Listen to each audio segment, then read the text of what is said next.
Well, I've got David Kanagy here, who's the Executive Director of SME. And David, thank you for coming out. Oh, my pleasure. How important is this conference? What happens here that's so Well, important? annually, SME, along with the SME sections that are based here in Arizona, get together and hold what we call our Arizona Conference. It's primarily focused around copper because that's the big commodity in Arizona. And we run a variety of sessions on blasting, on production issues and technologies associated with material extraction and metallurgy and processing of copper. Okay. The mining industry is going through an unprecedented time right now, with prices down in so many fields. What's happening in the industry? Do you have a sense of?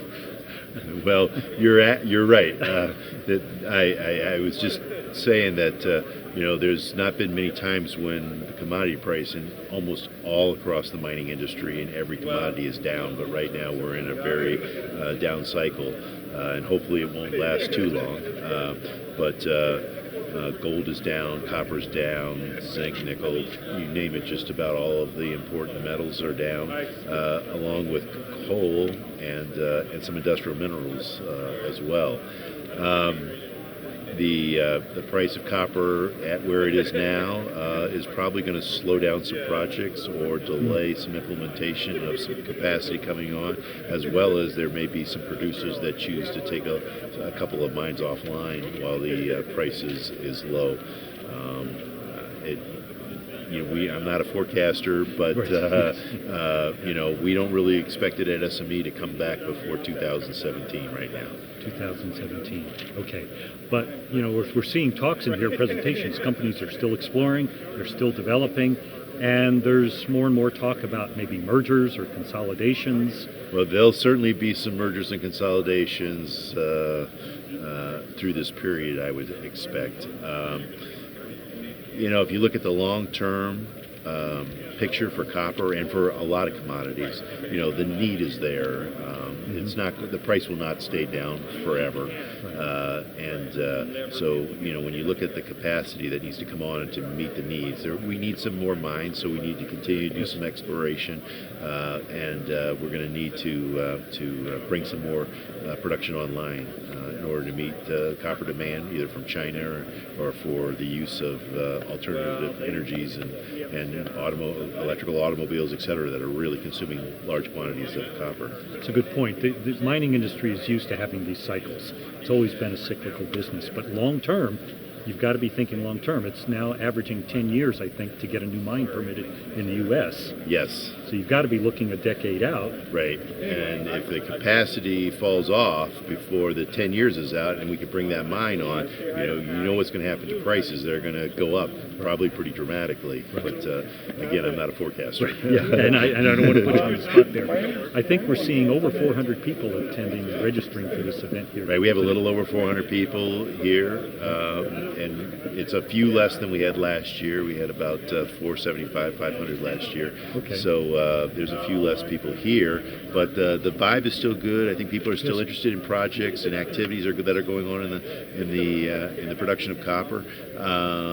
And so, it's a great opportunity for people to come together and network and talk with each other. We'll be back next year, and hopefully the price will be up. And that's right. we'll have some more people here too. Yep. And SME annual conference is going to be in Phoenix in February of 2016. Yep. So that's going to be bringing people in from all over the world. Right. In fact, the SME annual meeting will be held in Phoenix February 21st to 23rd, and we'll be at the convention center there, and we will have probably in the neighborhood of 6,500 people in attendance, and it'll be all commodities from all parts of the industry, and we will probably have 1,000 people or so from outside of the United States, South America, Canada, Australia, Asia, Europe. So we'll get another 1,000, or we will, of that 6,500, there'll be about 1,000 of those people from outside the U.S. That's one interesting thing here at the Tucson conference is the big part of the program looks at Mexico. Absolutely. I give the organizers a lot of credit. They've done a good job of reaching down into Sonora and some of those other places and Mexico and having some programming that's relevant and viable to those folks. And there's a reasonable number of people registered from that part of Mexico. And a lot of presentations too. It's, Yeah. You know, you think a lot of stuff stops at the border, but the geology and a lot of the mining conditions are really continuous across, Arizona into northern Mexico. And it seems like this is one of the few opportunities I've seen where we really start integrating, collaborating across the border and seeing the opportunities for services here in the U.S., supporting mines down there, and those mines creating new opportunities for a lot more international collaboration. Well, I'm not a geologist, Right. but you know how the geology works better than I do. But you're right. We have a whole session just on Mexico and Mexican projects, etc. And it's interesting to hear what they're doing and what the plans are, etc. for some of those projects down there. Okay, David, thanks for joining us. We'll look forward to see you in February in Phoenix. And I suspect we'll be shooting a lot more interviews up there for Arizona Mining Review. Well, that'd be great, and we look forward to having you there. So thanks. Great, my pleasure. Okay, bye-bye. Underwriters of the Arizona Mining Review include Mining Foundation of the Southwest, a nonprofit organization based in Tucson, Arizona, working to educate the public about mineral resources and the mineral extraction and processing industries. Amigos, Southwest Buyer's Guide. For almost 40 years, Amigos has worked to provide a better business environment for mining. Pioneer Equipment Incorporated, serving the equipment needs of the mining industry since 1959. And Copper State Bolt and Nut Company, in business since 1972 with 21 branches to serve you.